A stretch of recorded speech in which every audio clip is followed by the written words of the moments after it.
All my dear students, today I am going to start the chapter 3 exercise 3.2 and name of the chapter is decimals. So in this exercise I am going to teach you the multiply, decimals multiply of decimals. So first question is, you can watch here, question 1a, 2.75 multiplied by 10. तो जो zeros 10 is the actually zeros number, 10, 100, 1000, 10,000, lakh, 1 lakh, all are called zeros number.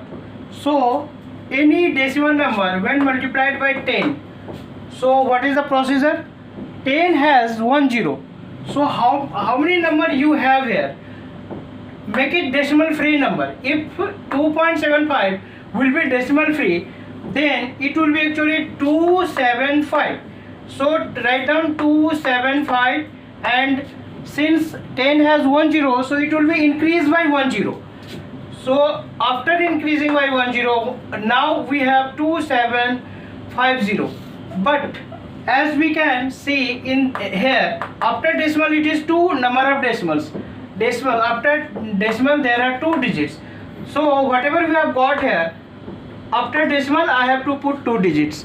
This decimal placing will be after 2 digits, and as the decimals rule is there, the last zeros after decimal sign, last 0 or 1 zeros, 1 0 or zeros, decimal after decimal sign, if there is 0 or zeros at the last stage, last step, that have no any value.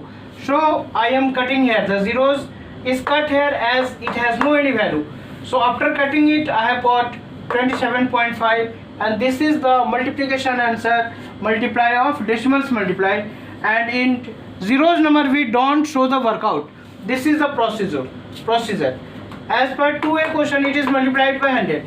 The same figure becoming decimals free number increased by 00, and after decimal 3 placings. So write exactly, I have put here after decimal 3 placings, but last 0 or zeros have no value, so these 2 zeros cut up, and answer we have got this. Next question 3rd, it is multiplied by 1000. This is also zeros number, so becomes this number becomes decimal free and increased by 3 zeros. And as per rule, after decimal there 3 decimals place, so I have put 3 placings here. And as we know, decimals last 0 after decimal sign, 0 have no value, so after cutting 0 0 0, I have got this. This is the actual answer. Question 4a is also the find the product, 5.4 multiplied by 17. Simple multiply you have to show here. Simple multiply, first of all देखो मैंने simple multiply किया है, multiply करके जो answer है वो भी simple ही रखा है. But in question after decimal 1 placing है, तो हमने आफ्टर डेसिमल 1 प्लेसिंग दिखाया है, ये रूल है. तो आफ्टर डेसिमल 1 प्लेसिंग, तो in this way I have got here 43.2, and this is the answer of this type of multiply, decimals multiply. So try to understand. Simple multiply करते हैं, सिर्फ decimal की प्लेसिंग को follow करते हुए हम लोग आंसर वाले स्टेप में आके after decimal how many digit को यहाँ पर मेंटेन करते हैं. तो क्वेश्चन 4 क्लियर है. क्वेश्चन 5 पे इसमें सिंगल डेसिमल है, इन दोनों यहाँ डबल डेसिमल है, दोनों में ही डेसिमल है. सो सिंपल मल्टीप्लाई ही करते हैं हम लोग. सिंपल मल्टीप्लाई करके जो आंसर मिलता है, तो इसमें क्या करते हैं, इसमें सिंगल क्वेश्चन 4a में सिंगल डिजिट में ही डेसिमल था, इसमें डबल में है. तो डबल में total number of after decimal sign, total number of digits को काउंट करते हैं. तो how many digits after decimal 2 placing, after decimal 1 placing. तो टोटल मतलब आफ्टर डेसिमल 3 प्लेसिंग, टोटल मतलब प्लस करके बोलेंगे 3 प्लेसिंग्स. तो as per rule after decimal देखो हमने 3 प्लेसिंग्स मेंटेन किया है, and in this way this is the answer of question 5a. अब 5a पे आ जाइए. यहाँ डबल मल्टीप्लिकेशन था, यहाँ ट्रिपल मल्टीप्लिकेशन है. No any problem, simple logic है. फर्स्ट 2 डेटास को मल्टीप्लाई करोगे simple multiply, and as per rule ये आपका आंसर होगा. After decimal 3 placing, after decimal 1 placing, so totally it is after decimal 4 placings हमने मेंटेन किया है.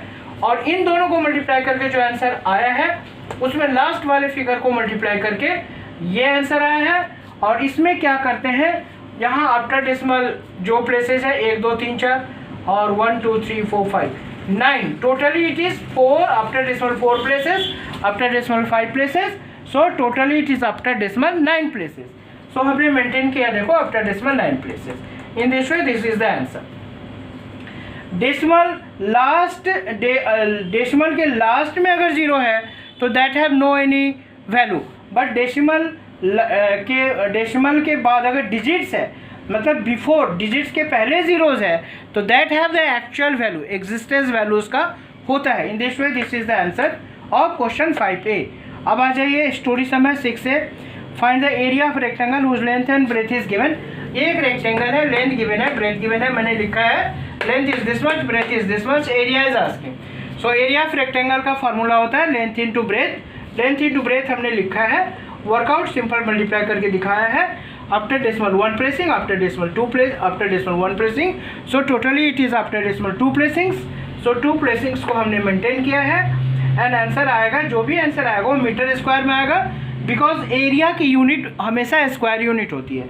हमने फार्मूला में भी लिखा है L into V square unit, तो मीटर होने से मीटर स्क्वायर, सेंटीमीटर होने से centimetre square, but here it is metre square, so I maintain here metre square. In this way आपके आज की क्लास में क्वेश्चन फ्रॉम 1 to 6 ये होमवर्क है, do all in log register, ये कहना है, और आप कोशिश करोगे समझने का, वेरी इंटरेस्टिंग है। एंड इन दिस वे ये कहते हुए मैं आज की क्लास 7 की क्लास डेसिमल्स को यहीं पे ओवर करता हूँ।